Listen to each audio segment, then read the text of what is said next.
नमस्कार, मी पंजाब 22 आणि 23च्या दरम्यान तुम्हाला एक सांगतो की जळगाव जिल्ह्याकडे, त्याच्यानंतर संभाजीनगर, जालना जिल्हा, त्याच्यानंतर बुलढाणा जिल्हा, त्याच्यानंतर अकोला, त्याच्यानंतर अमरावती, वर्धा, भंडारा, त्याच्यानंतर यवतमाळ जिल्हा, वाशिम जिल्हा, हिंगोली जिल्हा, नांदेड जिल्हा या भागामध्ये सध्या म्हणजे 21, 22, 23च्या दरम्यान म्हणजे आज उद्या परवा सरी येणार आहे. म्हणजे रात्रीच्याला बऱ्याच ठिकाणी पाऊस पडेल, उद्या त्याला देखील थोडा येणार आहे, पण सर्वदूर पडणार नाही.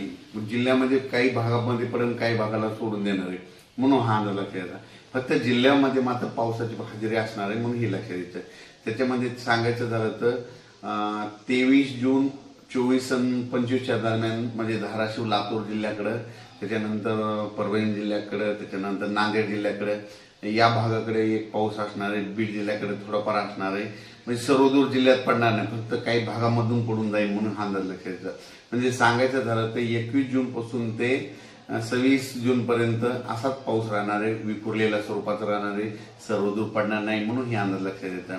राज्यामध्ये आता ही जी वारं चालू आहे ते काही ठिकाणी 25 जूनला बंद होईल, काही ठिकाणी 26 जूनला बंद होईल, आणि हे वारं बंद झाल्याच्या नंतर परत चांगलं पावसाचं वातावरण तयार होणार आहे. पण राज्यात मध्ये आता सर्वदूरचा एवढा पाऊस नाही. फक्त म्हणजे सांगायचं झालं तर कोकणात मध्ये सातारा जिल्हा, सांगली कडला काही भाग, त्याच्यानंतर पुणे, त्याच्यानंतर तसंच पुढं नाशिक पर्यंत, सिन्नर, नाशिक पर्यंत ते पट्ट्यामध्ये कोकणाच्या कोकणपट्टीचा पट्टा मात्र ते पाऊस चालू राहणार आहे. तिकडचा पाऊस काही कमी होणार नाही, म्हणून हा अंदाज लक्षात येतात.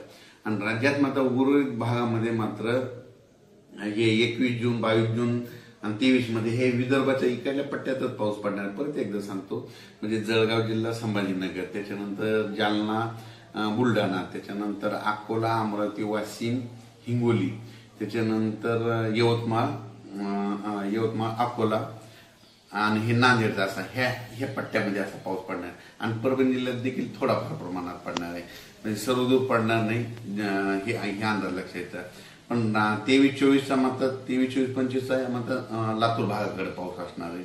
23, 24, 25 लातूर जिल्हा, त्याच्यानंतर धाराशिव, त्याच्यानंतर नांदेड, परभणी, बीड ह्या भागामध्ये 23, 24च्या दरम्यान पाऊस असणार आहे.